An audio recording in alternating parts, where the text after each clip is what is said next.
యెహెజ్కేలు గ్రంథం 47వ అధ్యాయంలో మరి భక్తుడైనటువంటి యెహెజ్కేలు ప్రవక్తకు దేవుడు దర్శన రూపకంగా ఇచ్చినటువంటి కొన్ని విషయాలు ఈ రాత్రి దేవుడు మాట్లాడడానికి కొన్ని మరి విలువైనటువంటి వాక్కులను మనకు అందించబోతున్నాడు. చాలా జాగ్రత్తగా దేవుని మాటలు మనం విందాం. యెహెజ్కేలు గ్రంథము 47వ అధ్యాయంలో భక్తుడైనటువంటి యెహెజ్కేలుని దూత తీసుకుని వెళ్ళి ఒక దేవాలయం లోపల, దేవాలయం బయటే ఉన్నాడంట.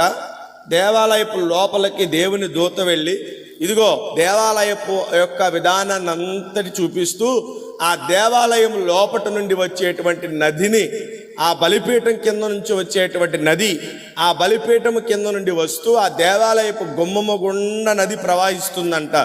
ఈ నది ప్రవాహము బయలుదేరి వెళ్ళి ఒక చోట ఆ యొక్క నది ఒక సంద్రంలా, ఒక నది ప్రవాహంలాగా, ఒక ఆ నదిలాగా తయారైంది. ఇప్పుడు ఈ దర్శనాన్ని చూస్తున్నటువంటి యెహెజ్కేలు ఆ దేవాలయపు లోపట నుంచి వెలుపలకు వచ్చిన తర్వాత ఈ దూత కొలనూలు చేతబట్టుకొని ఆ యొక్క కొలత కొలిచేటువంటి ఆ యొక్క పరికరాలను చేతబట్టుకొని యెహెజ్కేలుకు ఆ నది ప్రవాహానికి కొలత వేస్తున్నాడు. సుమారుగా కొలత వేశాడు. ఎన్ని కొలతలంటే 1000 మూరల కొలత వేశాడు. యెహెజ్కేలు నిలబడి ఉన్న స్థానానికి, ఆ నదీ ప్రవాహానికి దగ్గర అనుభవం దాన్ని ఈ యొక్క దేవదూత కొలుస్తున్నాడు. కొలుస్తూ ఉండగా అతడు 1000 మూరలు కొలిచాడు. కొలిచిన తర్వాత యెహెజ్కేలు నడవమన్నాడు. నడిచి వెళితే అతడు ఎక్కడికి వెళ్ళారో తెలుసా? ఆ నదీ ప్రవాహంలోనికి వెళ్ళినప్పుడు తను చీలమండలాలు తడిచేంత లోతుకు వెళ్ళాడంట. ఆ తర్వాత మరలా 1000 మూరలు కొలిచాడు. కొలిచినప్పుడు ఎక్కడికి వెళ్ళాడంటే మోకాళ్ళ వరకు వెళ్ళాడంట. ఆ తర్వాత కొలవడం ప్రారంభించేసరికి నడుము లోతుకు వెళ్ళాడంట. ఆ తర్వాత వెళ్ళేసరికి తాను నడవటానికి ఈళ్ళు లేకుండా ఈదుట మాత్రమే చెయ్యగలిగేంత స్థాయికి తనకు వెళ్ళాడు. ఈ రాత్రి దేవుడి విషయాన్ని మనకు బయలుపరుస్తూ యెహెజ్కేలు ప్రవక్త దేవుని దూత కొలిచినటువంటి కొలమానికలు తాను వెళ్ళినటువంటి స్థాయిని జ్ఞాపకం చేస్తున్నాడు. సంవత్సరం ఆఖరిలోనికి వచ్చాం. మరొక సంవత్సరంలోనికి మనం అడుగు పెడుతున్నాం. మరొక సంవత్సరాన్ని మనం చూడాలన్నా, మరొక సంవత్సరంలో మనం దేవుని దీవెన మనం సమృద్ధిగా పొందాలన్నా, మనం చేస్తున్న భక్తి మనకు ప్రయోజనకరంగా మారాలన్నా, మన ఆధ్యాత్మిక జీవితాలు, మన కుటుంబాలు మన భక్తిని బట్టి అభివృద్ధి పొందాలన్నా, మన జీవిత ప్రయాణంలో ఏ స్థితి వరకు వెళ్ళామన్నది రాత్రి పరిశీలన. భక్తి జీవితంలో ఎక్కడి వరకు వెళ్ళావు, ఏ స్థితి వరకు వెళ్ళావు? యెహెజ్కేలును కొలిచింది దేవుని దూత. ఇదిగో యెహెజ్కేలు దేవుని యొక్క బలిపీఠము క్రింద నుండి వారినటువంటి నది, ఈ యొక్క ప్రవాహం ఒక నదిగా చేర్చబడింది. ఇదిగో ఈ నది దాటి నువ్వు అవతలకు వెళ్ళాలి. ఈ నది దాటి నువ్వు అవతలకు వెళితే దేవుని యొక్క మహా అద్భుతమైనటువంటి దర్శనపు యొక్క భావం నీకు తెలియపరచబడి యెహెజ్కేలు ఈ నది దాటి నువ్వు అవతలకి వెళ్ళాలి. ఈ నది ఎక్కడి నుంచి వచ్చిందో తెలుసా? దేవుని యొక్క బలిపీఠము నుండి, దేవుని యొక్క మందిరపు లోపల నుండి, దేవుని యొక్క గుమ్మపు క్రింద నుండి ఈ నది ప్రవాహం, ఈ నీరి ప్రవాహం ప్రవహిస్తుంది. ఈ ప్రవాహమును దాటాలి. ఈ ప్రవాహమును దాటితేనే ఆ ప్రవాహం వెనుకల ఉన్నటువంటి ఆశీర్వాదాలు, ఆ నదీ ప్రవాహం మధ్య నాటబడిన, ఆ ఇరుప్రక్కల నాటబడిన యొక్క చెట్టుల యొక్క అనుభూతులను చూడగలవు యెహెజ్కేలు.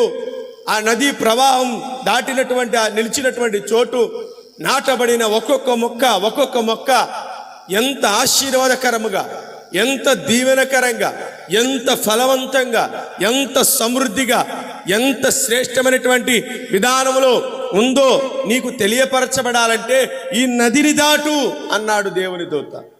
దాడతానయ్య కొలిచాడు. కొలిస్తే ఎక్కడికి వచ్చాడు తెలుసా? మడిమెలోతులోనికి యెహెజ్కేలు వెళ్ళాడు. ఈ మడిమెలోతు అనుభవం దేని కొరకు, దేనిని గురించి, ఏ విషయాన్ని గురించి చెబుతుందంటే, ఆధ్యాత్మికంగా ఈ మడిమెలోతు యొక్క అనుభవం దేని గురించి అంటే, యేసు ప్రభువును నమ్మినటువంటి తొలి అనుభవాలు, ఆ తొలిటి దినాలు, ఆ తొలిటి యొక్క జ్ఞాపకాలు, ఆ తొలిటి యొక్క నడవడిక, ఆ తొలిటి యొక్క జీవిత విధానాన్ని ఈ మడిమెలోతు యొక్క విధానం మనకు నేర్పిస్తుంది. రక్షణ పొందిన నాడు మన అనుభవాలు, మన యొక్క ఆలోచనలు, మన యొక్క ఉద్దేశాలు దేవునిలో ఎంత తక్కువగా ఉంటాయో, ఆ దేవునిని కలుసుకున్న ఆ తొలినాటి పరిచయపు యొక్క స్థితిని మనం జ్ఞాపకం చేసుకుంటే తక్కువ అనుభవాలే దేవునిలో, విశ్వాసములో, నమ్మికలో, అన్నిటిలో మనం తక్కువగానే ఆ మడిమ లోతు మన యొక్క తొలిటి విశ్వాసము మారు మనసు పొందిన దినాలను జ్ఞాపకం చేస్తుంది. ఆనాడు నువ్వు మారు మనసు పొందినప్పుడు దేవునితో నీకున్న సహవాసపు అనుభవాలు, దేవునితో నువ్వు కలుసుకున్న అనుభవాలు, దేవునితో మాట్లాడిన అనుభవందాలు, ఆయన నీతో నీవు ఆయనతో సంభాషించినటువంటి అనుభవాలు లెక్కేసుకుంటే ఆ తొలిటి దినాల పరిస్థితి ఎలా ఉంది? తక్కువగానే ఉంది కదండి, చాలా తక్కువ. ఈ చాలా తక్కువ అనుభవాన్ని మారు మనసు పొందినటువంటి తొలిటి దినానికి వాక్యము దీన్ని అన్వయించడం జరిగింది. ప్రియమైనటువంటి దేవుని ప్రజలారా, ఈ యొక్క మడిమ లోతు నీళ్ళల్లోకి ఏడ్చుకెళ్ళి దిగిన తర్వాత, మారు మనసు పొందినటువంటి ఈ యొక్క జీవితపు అనుభవంలో నిలిచిన తర్వాత, మారు మనసు పొందిన తర్వాత, యేసు ప్రభువును నమ్ముకున్న తర్వాత, యేసు ప్రభువులో నిలిచిన తర్వాత, యేసు ప్రభువులో నడుస్తున్న తర్వాత ఇప్పుడు కొలవడం ప్రారంభించాడు దేవుని దూత. ఇప్పుడు కొలుస్తున్నాడు మరలా. ఏడ్చుకెళ్ళు, నిలబడ్డావు కదా, నమ్ముకున్నావు కదా, స్థిరపడ్డావు కదా, దేవుని తెలుసుకున్నావు కదా, ఆత్మీయతలో నడవడానికి సిద్ధపడ్డావు కదా, అయితే నేను మళ్ళా కొలుస్తున్నాను. ఇప్పుడు ఎక్కడ వరకు రావాలో తెలుసా? నమ్మిన నాటి ప్రారంభం మొదలుకొని ఇప్పుడు కొంచెం 1000 మూరలు కొలిస్తే ఎక్కడికి వచ్చాడు తెలుసా? మోకాళ్ళ అనుభవంలోనికి వచ్చాడు. ఈ మోకాళ్ళ అనుభవం దేనికి జ్ఞాపకం చేస్తుందంటే ప్రార్థనా జీవితానికి జ్ఞాపకం. మోకాళ్ళ అనుభవం ప్రార్థనా జీవితానికి జ్ఞాపకం. ఈ ప్రార్థనా జీవితం దేవునిలో నువ్వు కలిసినట్లుగా, దేవునిలో నువ్వు ఏకమైనట్లుగా, దేవునిలో నడిపించబడుతున్నట్లుగా, నీలో ఆయన నీలో సహవాసం కలిగినట్లుగా ప్రార్థనా జీవితానికి సూచన ఇది. నమ్ముకున్న నాటిడేమో ప్రారంభపు దశ, అది మడిమలోతు నీళ్లు. ఇప్పుడు మోకాళ్ళలోనికి వచ్చేసాడు, కొలిచాడు దేవుని దూత. నడువు, ఆశీర్వాదాలు నువ్వు చూడాలి, మేలును నువ్వు చూడాలి. ఈ ఫలవంతమైనటువంటి సమృద్ధికరమైనటువంటి ఆఖరిని నేను చదివిస్తాను. ఈ అధ్యాయం మొత్తం ఎక్కడి వరకు చదివిస్తానంటే దగ్గర 13-12 వచనాల వరకు చదివిస్తాను. ఈ అధ్యాయాన్ని జాగ్రత్తగా గమనిస్తూ చూడండి. అక్కడ ఎంత సమృద్ధి ఉందో, ఎంత ఆశీర్వాదం ఉందో, ఎంత మేలుందో, ఎంత దేవుని దీవెన, ఎంత ఉన్నతమైన దీవెన దాగి ఉన్నదో ఏజ్కేలుకు దేవుడు బయలుపరచాలని దేవుని దూతకు కొలమానికి ఇచ్చి, కొల పరికరాలు ఇచ్చి, ఇదిగో ఏజ్కేలుకు నువ్వు కొలువు. విశ్వాస ప్రయాణంలో, భక్తి జీవితంలో, ఆత్మీయతలో అతడు లోలోతికి దిగినంతగా అతన్ని కొలిచి మరి లోపలికి దింపని దేవుని దూత ఏం చేశాడు తెలుసా? అతన్ని దింపుతున్నాడు. విశ్వాసంలో ఉన్నవారు, తొలినాటి ప్రారంభంలో ఉన్నవారు అక్కడే ఆగిపోకూడదు. ఎక్కడికి రావాలో తెలుసా? అడుగు లోపలికి వేసి ఎక్కడికి రావాలి? మోకాళ్ళ లోతులోనికి రావాలంట కదా. జ్ఞానప్రకాష్ అయ్య గారు రక్షణ పొందిన తర్వాత తొలిటి దినాల్లో చెప్పిన మాట ఏంటి తెలుసా? నన్నేంటారు అయ్య గారు వాక్యం చెప్పమన్నాడు. నేనట్టు చెప్పనరా, నాకేం తెలుసురా, నేను ఇది ఇప్పుడు నమ్ముకున్నాను, కొన్నాళ్ళన్నా ఆగుతానంటే ఎంటలేదు మీ నాన్న, నాకు కొంచెం చెప్పండిరా, నాకు భయం వేస్తుందిరా అనేవాడు. నా జ్ఞాపకం అది. ఆయన వైట్ అండ్ వైట్ వేసుకొని, తెల్ల చొక్కా వేసుకొని, ఆ తొలిటి దినాల్లో ఆయన మంచి వయస్సులో ఉన్నప్పుడు ఆ యొక్క నడవగలిగిన స్థితిలో ఉన్నప్పుడు, మాట్లాడగలిగిన స్థితిలో ఉన్నప్పుడు ఆయన ఎలా ఉండేవాడు తెలుసా? భయపడుతూ అబ్బో నేను చెప్పలేను, నా వల్ల కాదన్నట్టు బెదురుగా ఉండేవాడు. ఇప్పుడు ఆయన ఎలా ఉన్నాడు తెలుసా? వదిలిపెడితే 2 గంటల ప్రసంగం ఏకదాటిగా చేయగలి. ఎందుకని? నమ్మిన నాటి నుంచి కొలమానిక వేసుకున్నాడు. కొలమానిక వేసుకుని లోతులోనికి దిగాలి, లోతుకు వెళ్ళాలి. ఆత్మీయతలో నువ్వెంత లోతుకు వెళితే అంత మంచిది. శారీరకంగా లోకానుసారమైనటువంటి జీవితంలోనికి లోతు వెళ్ళొద్దు. ఎందుకంటే లోతుకు వెళితే లోతు కనపడతా అక్కడ నీకు. లోతు ఏం చేశాడు? ఇదిగో నాకు కనపడింది సుందరమైనది, కనులకు అందమైనది అని చెప్పి ఆ లోతులోనికి దిగి ఎక్కడికి వెళ్ళాడు? నాశనాన్ని తెచ్చుకున్నాడు. శరీరమైనటువంటి విధానంలో, శరీరానుసారమైనటువంటి విధానంలో లోతుకు వెళ్ళొద్దు. యేసు ప్రభువు పేతురుతో చెప్తాడు, పేతురు నువ్వు శ్రమ పడినది చాలిక, నీ నావను లోతుగా నడిపించు. లోతు అనుభవము నీకు నేర్పే గొప్ప పాఠం. మొదట నీ యొక్క తొలిటి అనుభవాలను జ్ఞాపకం చేస్తూ ఉంటే, రెండవది నీ ప్రార్థనా జీవితాన్ని జ్ఞాపకం చేస్తుంది. మారు మనసు పొందిన నీ తర్వాత నీ జీవితం, అడుగులు వేస్తుండగా నీ జీవితం, కొలనూలు కొలుస్తూ ఉండగా నీ జీవితం, ప్రార్థనలో నిలిచి ఉన్నావా? ప్రార్థనలో స్థిరపడ్డావా? ప్రార్థనలో బలపడ్డావా? ప్రార్థనా జీవితాన్ని కలిగి ఉన్నావా? ప్రార్థనలో మెలకువలు నేర్చుకున్నావా? ప్రార్థించుటలో నువ్వు సైనికుడిగా మార్చబడ్డావా? ఆ మార్పు నీలో కలిగిందా? కొంతమంది స్థానం ఎక్కడో తెలుసా? ఆ మోకాళ్ళ మడిమ లోతుల నీళ్ళలో ఆగిపోయి అక్కడే ఉండి, ఇదే నా విశ్వాసం, ఇదే నా నమ్మిక, ఇదే నా భక్తి, ఇది చాలన్నట్లుగా కొంతమంది ఆ మడిమలోతు నీళ్ళలోనే ఆగిపోయారు. దేవునితో ఆగొద్దు. నీవు కొలనూలుతో కొలవబడి నీ విశ్వాసం ఎక్కడి వరకు వెళ్ళాలో తెలుసా? లోతు వరకు వెళ్ళాలి, లోతుకు వెళ్ళాలి. ఇప్పటి వరకు నీ విశ్వాస జీవితం ఎలా ఉంది? డిసెంబర్ 15వ తారీఖు వచ్చి ఈ యొక్క రోజు వరకు జనవరి నెల 2025 సంవత్సరం జనవరి నెల ప్రారంభమైన ఆ తొలిటి దినంలో ఈ సంవత్సరం అడుగు పెట్టేటప్పుడు నీ యొక్క అనుభవం మడిమలోతే ఉంది. ఇప్పుడు సంవత్సరం దాటి మరొక సంవత్సరానికి వెళుతున్నావు అంటే ఒక కొలనూలు కొలిచాడు దేవుడు, మరొక కొలనూలు కొలవబోతున్నాడు నిన్ను. ఈ కొలనుల్లో నీ విశ్వాసం తక్కువ, నీ విశ్వాసం కొద్దిగేనా, నీ విశ్వాసం నమ్మిక విశ్వాసం కొద్దిగా స్థితిలో వచ్చే సంవత్సరానికి వచ్చే ఈ స్థితికి నీ స్థితి ఎలా మారబడో తెలుస్తా? మోకాళ్ళ అనుభవంలోనికి నువ్వు ప్రార్థన వీరుడిగా మారిపోవాలండి. చెప్పాలంటే ప్రార్థన వీరుడిగా మారిపోవాలి. ప్రార్థనలో నువ్వు జయ జీవితాన్ని కలిగి, అసలు నువ్వు ప్రార్థిస్తే, ప్రార్థనా జీవితం కలిగి ఉంటే సాతానుడికి గడగడ గడగడ గడగడ కలగాలి. ఎప్పుడు ప్రార్థన, ఎప్పుడు ఆపుతాడు అన్నట్లుగా ఉండాలి. అంతేగాని మడిమలోతు నీళ్ళలో ఉండి ఇక్కడే నేను స్థిరపడిపోతానంటే దేవుడు ఒప్పుకోడు. అర్థమైందా? దేవుడు ఇష్టపడేది నిన్ను కొలవాలని దేవుడు ఇష్టపడతాడు. ఎంతవరకు కొలవాలి? నిన్ను లోపలికి లోతుకు దింప. ఈ నది దేవుని బలిపీఠము నుండి వచ్చిన నది. ఈ నదిలో మునిగి ఈ నది దాటి అవతలకు వెళితేనే హెజ్కేలు దర్శనపు యొక్క భావం కనపడింది. దేవుని నది తడుపుతున్నటువంటి ఆ స్థలములో ఎన్ని వృక్షాలు బ్రతుకుతున్నాయో తెలుసా? ఎంత సమృద్ధి ఉందో తెలుసా? ఎంత శ్రేష్టమైన ఆశీర్వాదం ఉందో తెలుసా? ఈ బలిపీఠం క్రింద నుండి పారే నది ఏంటో తెలుసా? దేవుని జీవ జలనది. ఈ జీవ జలనిధి ఎక్కడ ఉంటే, ఎక్కడ నిలిచి ఉంటే, ఎక్కడ ప్రవహిస్తే అక్కడ జీవమే తప్ప మరణం ఎంత మాత్రమును. అది జీవం. నీ ఆత్మీయ స్థితిని జీవం కలిగిన నదిలోనికి దింపాలని దేవుడు ఆశపడుతున్నాడు. ఈ నదిలో నుండి దాటిన తర్వాత, ఈ దాటి వచ్చిన తర్వాత నువ్వు చూడబోయే దర్శనము ఉన్నతమైనది, మేలైనది, అది శ్రేష్టమైనది, నీ కనులకు ఆశ్చర్యాన్ని కలిగించి. మన స్థితి ఎక్కడుంది? ఎక్కడ ఆగిపోయింది? ఎక్కడ వరకు ఉన్నాం? ఇప్పుడు భక్తుడు హెజ్కేలు మడమలోతు నీళ్ళలో ఉండగానే దేవుని దూత కొలిచాడండి. కొలిచి ఏం చేశాడు తెలుసా? 1000 మూరల కొలిచి, ఇదిగో హెజ్కేలుని కొలిచాను పద అన్నాడు. వెళ్ళాడు, మడిమెలో మోకాళ్ళ లోతుకు వచ్చాడు. ప్రార్థనా జీవితం, క్రైస్తవునికి ప్రార్థనా జీవితం ఆయుధ పట్టు.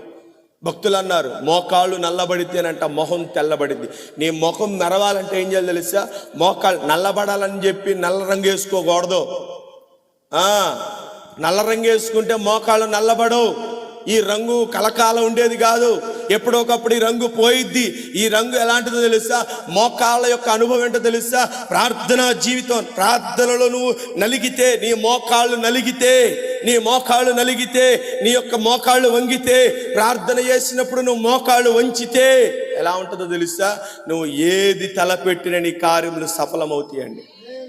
దానియేలు బబులోను దేశంలో నుండి ప్రార్థన చేస్తున్నాడు, సింహాల్లో బోల్లో ఉండి ప్రార్థన చేస్తున్నాడు. షడ్రకు మేషకు అబేద్నెగోలు అగ్నిగుండంలో ఉండి ప్రార్థన చేస్తున్నారు, చెరసాల్లో ఉండి ప్రార్థన చేస్తున్నారు. ఖైదీగా ఉన్న పేతురు గురించి సంఘం అంతా ప్రార్థన చేస్తుంది. ప్రార్థనే క్రైస్తవునికి ఆయుధం. ప్రార్థనే క్రైస్తవుని బ్రతికించిద్ది. ప్రార్థనే క్రైస్తవుని పరమునకు చేర్చిద్ది. ప్రార్థనే క్రైస్తవుని క్రీస్తులాగా మార్చిద్ది. ప్రార్థన జీవితానికి రావాలి. ప్రార్థన చేస్తున్నావా? ప్రార్థన అనుభవంలో నువ్వు నలిగావా? ప్రార్థనలో నీ మోకాళ్ళు నల్లబడ్డాయా? భక్తులు అంటున్నారు, నీ మోకాళ్ళు ఒంటె మోకాళ్ళు అవ్వాలి. ఎందుకోసమో తెలుసా? ఎందుకన్నారు తెలుసా ఆ మాట? ఒంటె తన మీద భారం పడిన ప్రతిసారంట నేలకు మోకాళ్ళ అనిచ్చిద్దంట, కృంగిపోదు, మోకాళ్ళతో ఉండిద్దంట. నా బరువు దించేదాకా, నా శ్రమ తీరేదాకా, నా మీద మోపబడిన ఈ బరువు తీరేదాకా, యజమానుడా నీ ముందు నేను మోకరించి ఉంటా, నా బరువు తీసే అనేదాకా, బరువు తీసేదాకా, యజమానుడు తన స్థితిని ఎరిగేదాకా ఆ ఒంటి అంటే అలా మోకాళ్ళ మీద ఉండిపోయిందంట. మోకాళ్ళ మీద ఉండి ఉండి ఉండి కాయ కట్టిపోయి కఠినంగా మారిపోయిందంట. నీ జీవితం కూడా అలాగే ఉండాలి, నీ బ్రతుకు కూడా అలాగే ఉండాలి. ప్రార్థనలో నలిగిన స్థితి నీది. నలగాలి నువ్వు ప్రార్థనలో. అమ్మా, ఎంతకాలం ఇంకా నామకార్థపు ప్రార్థన, వేషధార ప్రార్థన, అలవాటు ప్రార్థన, ఏమండి ఎవరినో కన్నీరు తుడిచే ప్రార్థన ఎంతకాలం చేస్తావో ప్రార్థన? ప్రభు అంటున్నాడు, తనకు మొర్రపెట్టు వారికి, తనకు నిజముగా మొర్రపెట్టువారు. ప్రార్థనలో కూడా దొంగ ప్రార్థనలు ఉంటాయి కదా. గర్విష్టి ప్రార్థనలు ఉన్నాయి, అహంకార ప్రార్థనలు ఉన్నాయి, ప్రార్థనలో కూడా రకాలు ఉన్నాయి. అందుకే ప్రభు అంటున్నాడు, తనకు మొరపెట్టు వారికి, అనగా తనకు నిజముగా మొరపెట్టే వారికి సమీపంగా ఉంటారండి. నువ్వు పిలవగా నేను ఉత్తరం ఇస్తాను, నేను ఉన్నానని జవాబిస్తాను. నీవు ప్రార్థించుటలో నేర్చుకో. శిష్యులతో ఏమండి, ఒక జామైనను నాతో మెలకువని ప్రార్థించలేరా? ప్రార్థన కలిగి ఉండండి అమ్మ. ప్రార్థన లేకుండా ఎంతకాలం బ్రతుకుతో? ప్రార్థన చేయకుండా ఎంతకాలం బ్రతు? ఒకవేళ ప్రార్థన చేస్తున్నావు, ఫలితం రావట్లేదంటే అది వేషధార ప్రార్థన అని నేను అనను. కాకపోతే మీరే గ్రహించాలి, ప్రార్థనలో మెలుకు నేర్చుకోవాలండి. ఎబ్బేజు ఎంత ప్రార్థన చేశాడు చెప్పండి? ఎంత ప్రార్థన చేశాడు? ఒక్క చిన్న ప్రార్థన. బైబిల్ గ్రంథంలో చిన్న ఒక వచనంతో కూడినటువంటి ప్రార్థన ఉంది, దరిదాపు 10 వచనాలతో కూడిన ప్రార్థన కూడా ఉంది.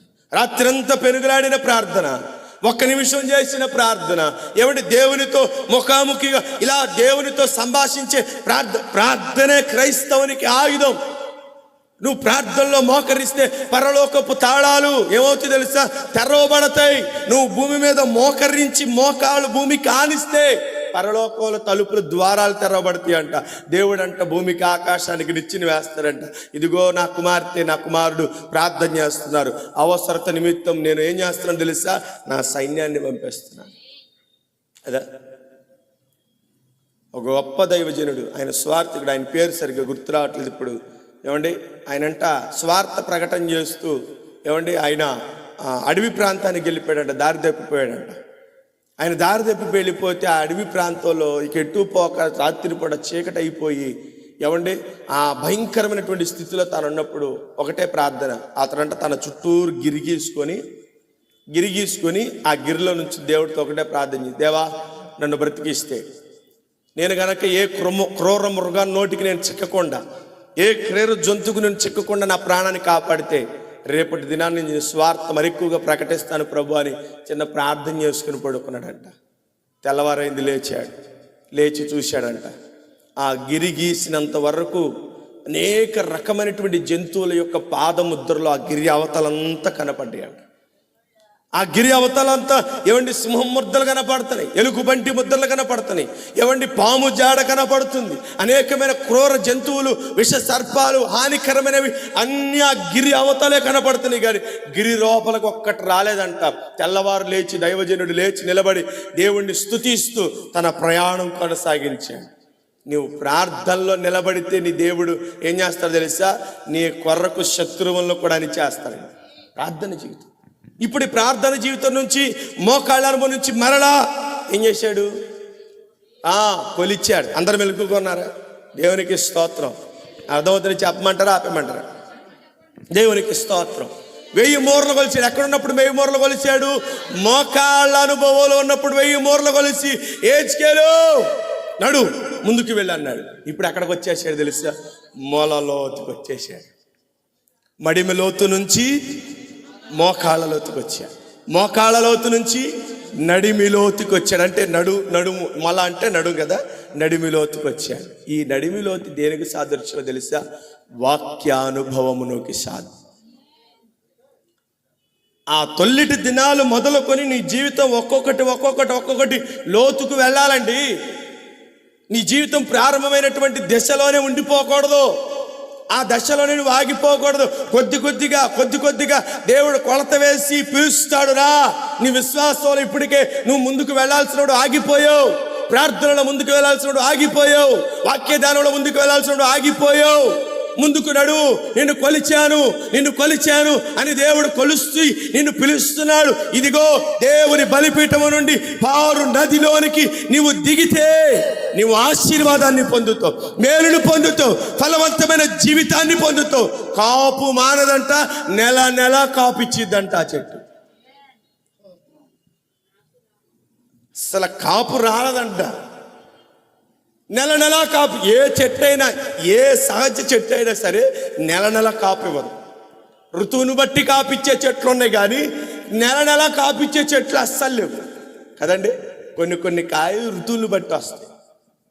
కొన్ని చెట్లే ఏమండి కాలానుగుణంగా పెరుగు కాస్తాయి కానీ కొన్ని చెట్లే ఫలాలు ఎలా వస్తాయి, ఋతువును బట్టేస్తాయి. కానీ ఈ బలిపీఠము నుండి పారిన యొక్క నది, దేవుని యొక్క మందిరము నుండి ప్రవహించిన ఈ నీరంట నిలిచిన స్థలంలో నాటబడిన మొక్క, విత్తబడిన మొక్క, ఏమండి ఉన్న మొక్కలన్నీ ఎలా ఉండదు తెలుసా? అస్సలు ఆకు రాలట్లేదు, కాపు మానట్లేదు, ఎండి పోవట్లేదు, మూడు మారట్లేదు, ఏమిటి పచ్చదనాన్ని కోల్పోవట్లేదు. అసలు చెప్పాలంటే కాపు ధారాళంగా వస్తుందండి. ఎలా వస్తుంది తెలుసా? నెల నెల నెల నెల నెల నెల అనుభవాలే, ఆనందాలే కదా. అసలు ఆ వృక్షపు యొక్క అనుభవం. ఈ రాత్రి నువ్వు కూడా అట్టే ఉండాలని దేవుడు కోరుకొని నీ ఆత్మీయ జీవితాన్ని ఒక్కింత లోతుకు కొలిచాడు దేవుడు. కొలిచి నిన్ను నడిపిస్తున్నాడు. ఏడ్చుకేలు నడువు అన్నాడు, అంతే నడిచాడు. మడిమె లోతుకు వచ్చాడు. మడిమె లోతు నుంచి ఏడ్చుకేలు అక్కడ ఉండమాక పద అన్నాడు, వెళ్ళాడు. మోకాళ్ళ లోతుకు వెళ్ళాడు. ఇప్పుడు నడుము లోతుకు వచ్చాడు. మడిమి లోతు యొక్క జీవితం మారు మనసు పొందిన తొలిటి దినానికైతే, ఇప్పుడు మోకాళ్ళ జీవితం ప్రార్థన జీవితానికైతే ఇప్పుడు నడిమి కట్టు అంటే మొలకు. చూడండి నిర్గమకాండ గ్రంథము 32వ అధ్యాయం 27వ వాక్యం. నిర్గమకాండ గ్రంథము. అతడు వారిని చూచి మీలో ప్రతివాడును తన కత్తిని, చూడండి కత్తిని ఎక్కడ కట్టుకోవాలంట? ఇప్పుడు వాక్యము బైబిల్ గ్రంథంలో వాక్యాన్ని దేనికి సారస్యంగా పోల్చబడింది తెలుసా? ఖడ్గమునకు, ఏమండి అగ్నికి, అద్దముకు, నీటికి, ఇలా బండకి, సుత్తికి, ఇలా అనేకమైన వాటికి పోల్చబడింది. ఇప్పుడు నడిమికి ఏం కట్టుకోవాలన్నాడు? మనకేం కట్టుకోవాలి? కత్తిని కట్టుకో. ఇప్పుడు నువ్వేం చేయాలి తెలుసా? నడిమికి ఏం కట్టుకోవాలి? వాక్యమును కట్టుకోవాలి. వాక్యానుభవంలోనికి రావాలి, వాక్యానుసారమైన జీవితంలోనికి రావాలి, వాక్యపు నడవడికలోనికి రావాలి, వాక్యపు జీవితానికి రావాలి. ఇప్పుడు నీ జీవితం ఎక్కడికి వెళ్ళాలి తెలుసా?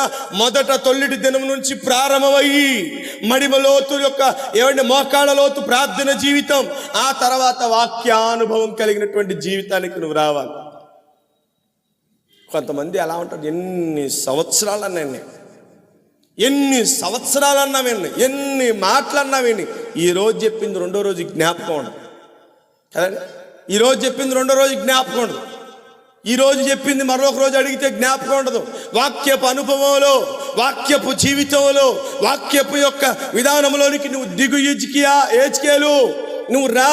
వాక్యపు అనుభవంలోకి వస్తే వాక్యము నీతో మాట్లాడిద్ది, వాక్యము నిన్ను హెచ్చరించిద్ది, వాక్యము నిన్ను సరిచేసిద్ది, వాక్యమే నీకు ఆహారమైద్ది. వాక్యము నువ్వు తినగలుగుతావు, వాక్యమును తాగగలుగుతావు, వాక్యమును భుజించగలుగుతావు. నీ నిలువెత్తు అంత ఏంటో తెలుసా? వాక్యమే. ఎపోదును ధరించిన తర్వాత ఎపోదుకు అలంకరించే ప్రప్రథమైన తెలుసా? ఇశ్రాయేలు యొక్క 10 దేవుడిచ్చిన 10 ఆజ్ఞల యొక్క పలకను ఇలా ఛాతి భాగం మీద ఏమండి ఈ యొక్క యాజకుడు ఎపోదును ధరించిన తర్వాత ఇదిగో ఈ యొక్క ఛాతి భాగం మీద కనపడేటట్లుగా ఎపోదును ధరిస్తాడు. ఈ యొక్క ఆ పలకలు 10 ఆజ్ఞల పలకలు వెండి బంగారంతో చేయబడినటువంటి ఆ పలకను ధరిస్తాడంట. దేని కొరకు తెలుసా? సేవకుడు, యాజకుడు, దేవుని ప్రజలు దేవుని యొక్క శాసనములను మోయాలి, దేవుని యొక్క నియమాలను మోయాలి, దేవుని వాక్యాన్ని మోయాలి, దేవుని వాక్యాన్ని శిరస్సా వహించాలి, దేవుని వాక్యాన్ని అణువణువును నింపుకోవాలి. ఏమండి యెహోషువతో అంటున్నాడు, ఏమంటాడు తెలుసా? నీ మార్గమును నీవు చక్కగా ప్రవర్తించినట్లుగా నువ్వు వెళ్ళు చోట్ల విజయం పొందాలంటే నేను నియమించిన శాసనమును కట్టడం నువ్వు చదవడం మర్చిపోమాక, ధ్యానించడం మర్చిపోమాక, వాక్యాన్ని అనుదినం చదువు. భక్తుడైనటువంటి దావీదు నీ వాక్యము నేను చదవగా అది క్రొవ్వును మెదడు నాకు తిన్నంత ఆనందంగా ఉందయ్యా. నా హృదయాన్ని తృప్తిపరిచింది, నా బ్రతుకును సరిచేసింది, నా మార్గమునకు వెలుగైనది, నా త్రోవలకు సరళమైనది. అందుకే 119 కీర్తనలో రాయబడినటువంటి మాట, నేను పాపము చేయకుండానట్లు హృదయములోని వాక్యమును నేను, నీ ధర్మశాస్త్రమును నాకు ప్రీతికరములయ్యా. లోకంలో ఉన్నది ఏది నాకు, వాక్యమునకు మించినది ఏది లేదు నాకు ఈ లోకములో. వాక్యమైన దేవుడు. అందుకే యోహాను భక్తుడు ఎవరితో పోల్చాడు తెలుసా? వాక్యమే శరీరధారిగా లోకమునకు వచ్చి కృపా సత్య సంపూర్ణుడిగా మన మధ్యన నిలిచి. వాక్యం అంటే ఇప్పుడు ఎవరు? వాక్యం అంటే ఎవరు? ఆయనే. కొందరు వాక్యమును నిర్లక్ష్యం చేస్తున్నారు, కొందరు వాక్యమును పెడచెవిని పెడుతున్నారు, కొందరు దేవుని మాటలను దూరం చేసుకుంటున్నారు, వాక్యమునకు లోబడతలేదు, వాక్యానుసారమైనటువంటి జీవితానికి వారు శిరస్సు వంచట్లేదు. వాక్యమును ఎవరైతే నిర్లక్ష్యపరుస్తారో, వాక్యమును ఎవరైతే తోసివేస్తారో, రేపు 2వ రహస్య రాకడలో ప్రభు ప్రత్యక్షమయ్యే ముందు శ్రమల కాలం ప్రారంభమైన తర్వాత నీ ఆర్తనాదాలను దేవుడు ఏమనకుండా దేవుడు తన చెవిని మూసుకుంటాడు. వాక్యానికి నువ్వు శిరస్సు వంచ. వాక్యం నీతో మాట్లాడినప్పుడు ఏం చేయాలి తెలుసా? వాక్యమునకు నువ్వు లోబడ, వాక్యపు జీవితం కలిగి ఉండాలి. ప్రతిదినం క్రైస్తవుడు వాక్యముతోనే తన యొక్క దినచర్య ప్రారంభించాలి. దేవుని ధర్మశాస్త్రములో ఉన్నటువంటి వాక్యాలు ఏమండి తెలియపెట్టకుండా మనం బ్రతికితే, దేవుని వాక్యం మనకు తెలియపెట్టకుండా బ్రతికితే లోకంలో నువ్వు ఎలా బ్రతుకుతావు చెప్పు? లోకంలో ఎలా బ్రతుకు? ఇప్పుడు ఒక్కొక్క ఉద్యోగానికి ఒక్కొక్క నియమాలు, కొన్ని కండిషన్లు ఉంటాయి కదా. ఇప్పుడు కొన్ని ఫైనాన్స్ కంపెనీలు ఆఫర్లన్నీ పెద్దగా రాస్తారు. మీకు ఈ లోన్ తీసుకుంటే ఇంత ఈ బెనిఫిట్ ఉంది, ఈ లోన్ తీసుకుంటే ఈ బెనిఫిట్ ఉంది, ఇంత 0% వడ్డీ అని రాసి తర్వాత రాస్తాడు తెలుసా? కన్నపడకుండా ఆఖరణ చివరిన ఒక మూలన నిబంధనలు వర్తిస్తాయి. నువ్వు పెద్ద అక్షరాలను మాత్రమే చూడొద్దు, చిన్న అక్షరాలను కూడా చూడాలి. ఎందుకోసమో తెలుసా? ఆతృతపడి నువ్వు తొందరపడి లోన్ తీసుకోవడానికి వెళ్ళావా, లోన్ తీసుకుంటావు, లోను నీ దగ్గరకు వస్తాయి, డబ్బులు వస్తాయి, నీ ఇష్టానుసారంగా నువ్వు ఖర్చులు పెట్టుకుంటావు, నీకు నచ్చింది నువ్వు అంటావు, నీ నచ్చింది అంటావు. కానీ ఆ తర్వాత నిబంధనలు వర్తిస్తాయి అన్న మాట నీకు కనపడలేదనుకో, ఏమైతే తెలుసా? అసలు జీవితం పొడుగుతూ దాన్ని భరిస్తూనే ఉండాలి కదా.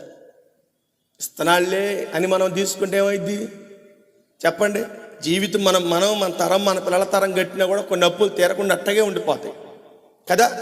నీ జీవితంలో వాక్యానికి కూడా నువ్వు ప్రాముఖ్యత ఇవ్వకపోతే భౌతికపరమైనవి పెద్దగా కనపడతాయి, ఇంకో ఆత్మీయపరమైన ఎంత కలిసా చిన్న కనపడింది. యవనుడా, నీ యవన కాలమందు నీ సృష్టికర్తను స్మరణకు తెచ్చుకోమని, నీ యవన కాలపు ప్రవర్తనను వాక్యము చేత సరి చేసుకోమని, నీ యవన జీవితాన్ని సరి చేసుకోమని వాక్యం హెచ్చరిస్తుంది.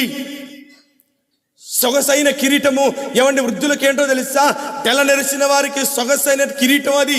ఆ సొగసైనటువంటి కిరీటాన్ని నువ్వేం చేయాలి తెలుసా? పెద్దరికాన్ని కాపాడుకోవాలి కదా. స్త్రీలకు, వృద్ధులకంట నెరిసిన వెంట్రుకలు కిరీటం లాంటివంట. ఈ కిరీటం ఏం చేయబడాలి తెలుసా? తల మీద ఉన్నప్పుడు, ఈ తల మీద కిరీటం అలంకరించబడినప్పుడు, తెల్లని వెంట్రుకలు కిరీటంతో పోల్చబడి ఈ కిరీటం తల మీద ఉన్నప్పుడు ఏం చేయాలి తెలుసా? కుటుంబాన్ని శాసించాలి, పాలించాలి, ఏలాలి కుటుంబాన్ని కదా. ఇక్కడున్న కిరీటాన్ని కొంతమంది ఏం చేస్తారు తెలుసా? నిర్లక్ష్యపరచుకుంటారు. వాక్యం అన్ని విధాల, అన్ని రకాల, అన్ని కోణాల్లో మనకి చెప్తుంది.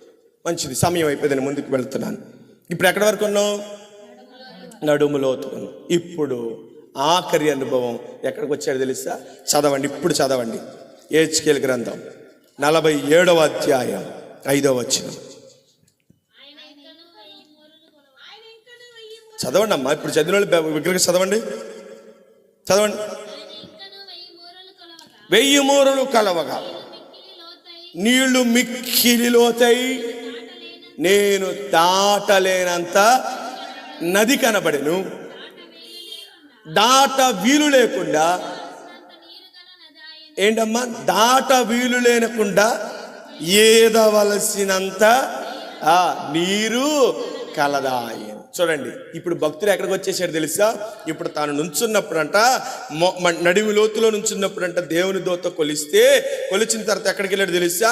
ఇక నడవటానికి ఇల్లేదు, ఇక నిలబడి అడుగులు వేస్తానికి కుదరదిక, నిలబడి నువ్వు పరిగెట్టడానికి కుదరదిక. ఎక్కడికి వచ్చారు తెలుసా? తాను నిలిచి నడవలేని స్థితి నుంచి ఎక్కడికి వెళ్ళాడు తెలుసా? ఆ నీటి ప్రవాహములో తేలియాడే అనుభవంలోనికి వచ్చేసాడు. ఇప్పుడు దేవునికి స్తోత్రం కలుగును. ఇప్పుడు ఈ నేటి తేలియాడే అనుభవంలోనికి భక్తుడైనటువంటి హెజ్కేలు రావడానికి గల కారణం తెలుసా? తాను పూర్తిగా ఏమైపోయాడు, ఇప్పుడు నీళ్ళలో మునిగిపోయాడు. ఇప్పుడు ఈ అనుభవం దేనికి సాదృశ్యమో తెలుసా? పరిశుద్ధాత్మ అనుభవానికి సాదృశ్యం. ఈ పరిశుద్ధాత్మ అనుభవం దేనికి కొరతో తెలుసా? నిన్ను నడిపించుటకు, నీలో ఆయన నిలిచి ఉండి తండ్రి చిత్తమునకు అనుసారమైనటువంటి జీవితమును కలిగి ఉండినట్లుగా నీవు పరిశుద్ధాత్మను నువ్వేమైపోలే తెలుసా? లీనమైపోవాలి. ఇక పరిశుద్ధాత్మ దేవుడి నీలోకి వచ్చిన తర్వాత నీవు నీ చిత్తాన్ని నెరవేర్చుకోవడానికి పనికిరాదు. ఇక నువ్వు నీకు నచ్చినట్లుగా నడవడానికి కుదరదు. ఇక నీ ఉద్దేశాన్ని నెరవేర్చుకోవడానికి కుదరదు. ఇక ఎందుకోసమో తెలుసా? ఈ నీటి ప్రవాహం మునిగిన చోట అడుగు పడదు. ఎందుకంటే నువ్వు తేలాడిపోతావు. ఇప్పుడు ఈ నది ప్రవాహానికి వెళితే అటు వెళ్లాల్సిందే తప్ప ఇప్పుడు నువ్వు నీటి ప్రవాహంలో నీ సొంత ప్రయత్నాలు ఏమి చేయడానికి కుదరదు కదా. ఇప్పుడు ఈ నీటి ప్రవాహంలో తాను మునిగిపోయి ఆ మునిగి తేలుతూ వెళ్ళిపోతున్నాడు. ప్రియమైనటువంటి దేవుని ప్రజలారా, మడిమి లోతులో నుంచి మోకాళ్ళ లోతుకు వచ్చాడు. మోకాళ్ళ లోతు నుంచి నడుము లోతుకు వచ్చాడు. మడిమి లోతు ఏంటో తెలుసా? మారు మనసు పొందిన తొలిటి జీవితానికి. మోకాళ్ళ జీవితం దేనికో తెలుసా? ప్రార్థన జీవితానికి. నడుము లోతు దేనికి సాదృశ్యమో తెలుసా? వాక్యపు అనుభవానికి. ఇన్ని అనుభవాలు పొందుకున్న తర్వాత ఆటోమేటిక్గా పరిశుద్ధాత్మ దేవుడు నీలోనికి ప్రవేశించి తండ్రికి అనుసారమైనటువంటి జీవితాన్ని కలిగి జీవించేటట్లుగా నేనేం చేస్తాడు తెలుసా? మలుస్తాడు. ఆయన శ్రమను పొందుటకు ఏమైనా తెలుసా? ఆత్మచేత కొనిపోబడ్డాడంటే ఎక్కడికి? అరణ్యములని. యేసు ప్రభు వారు శ్రమల పాలవటానికి, శ్రమలకు అప్పగించబడడానికి ఆత్మచేత అరణ్యమునకు కొనిపోబడ్డాడు. అంటే ఆయనకి బలం లేదా? నడవలేడా? నిలబడలేడా?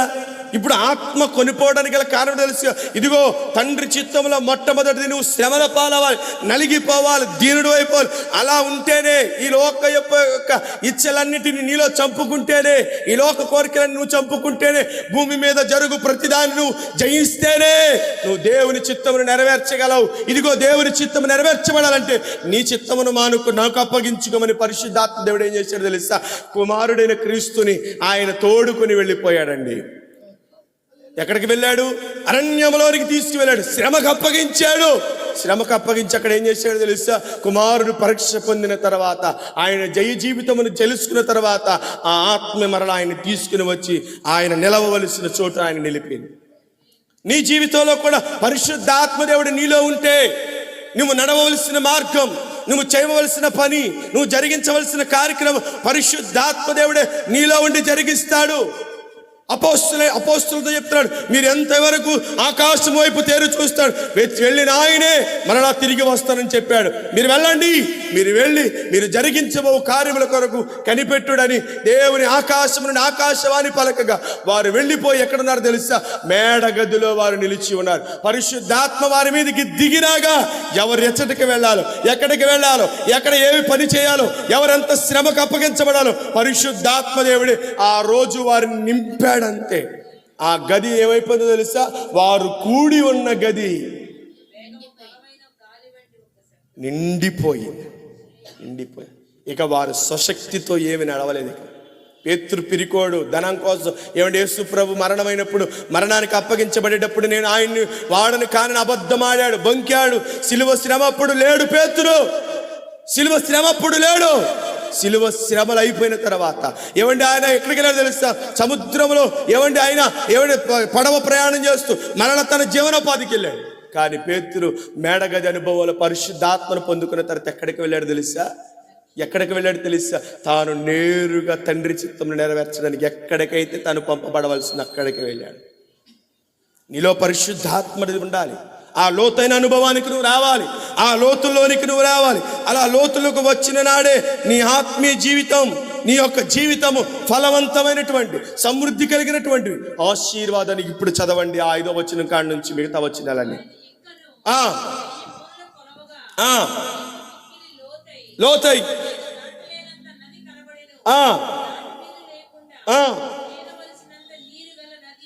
నది ఆయన ఇట్లా నేను నరపుత్రుడా నీవు చూచితివి కదా, చెప్పి తోడుకొని వచ్చిన రాగా చెట్లు విస్తారముగా. ఇప్పుడు లోతుకు దిగేటప్పుడు ఏజ్కేలు కనపడలేదా? ఏమండి, ఏజ్కేలు కనపడలేదా? ఒక మాట నేను అడుగుతాను. ఆ నది దాటి మునిగి యువతలకు వచ్చాడు. నరపుత్రుడు నువ్వు చూసావా అడుగుతున్నాడు. పరిశుద్ధాత్మ దేవుడు అక్కడ నరపుత్రుడు నువ్వు చూసావా? దేవుని దూత చూసావా? నువ్వు చూశానయ్యా, ఈ అనుభవాలన్నీ చూశానయ్యా, ఈ జీవిత విధానం అంతా నేర్చుకున్నానయ్యా, ఈ జీవిత విధానంలోకి వెళ్ళాను. అయితేరా నేను నువ్వు చూపించబోయేట ఒకటి ఉందరా. ఆ నదీ ప్రవాహం దాటి యువతలకు వచ్చిన తర్వాత ఎవరు కనబడ్డారు తెలుసా? చెట్లు కనపడ్డాయంట. ఈ చెట్లు వాక్యం దేనికి పోల్చబడింది తెలుసా? ఆత్మీయంగా మనుషులకు పోల్చబడింది. ఇప్పుడు అక్కడ నాటబడినటువంటి వారి యొక్క జీవితాలు ఎలా ఉంది తెలుసా? ఎలా ఉన్నది చదవండి అమ్మా. ఇట్లా నేను పారి దిగి పడును. సముద్రపు నీళ్లు కూడా మంచివి అయిపోతాయంట. ఒడిగా పారును ఈ నది వచ్చు చోటనెల్లా జరచరములన్నీ వచ్చుట వలన మంచి నెలవు కనుక ఎక్కడికి పారునో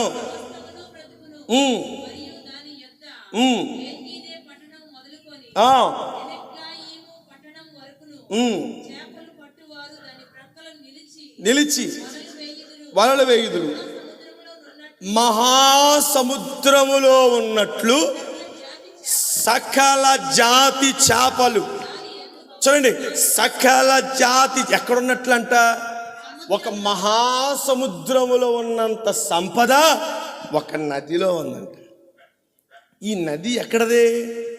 దేవుని బలిపీఠము నుండి, దేవుని మందిరములో దేవుని బలిపీఠము నుండి, దేవుని గుమ్మములో మందిరపు గుమ్మముల నుండి ప్రవహిస్తూ పారిన ఈ నదంట మహాసముద్రములో ఉన్నంత చేపల సంఖ్య కంటే దీంట్లో విస్తారమైనటువంటి చదవండి మిగతాదంతా. ఊపి స్థలములను ఉప్పు గలవై ఉండి బాగు కాక ఉండును.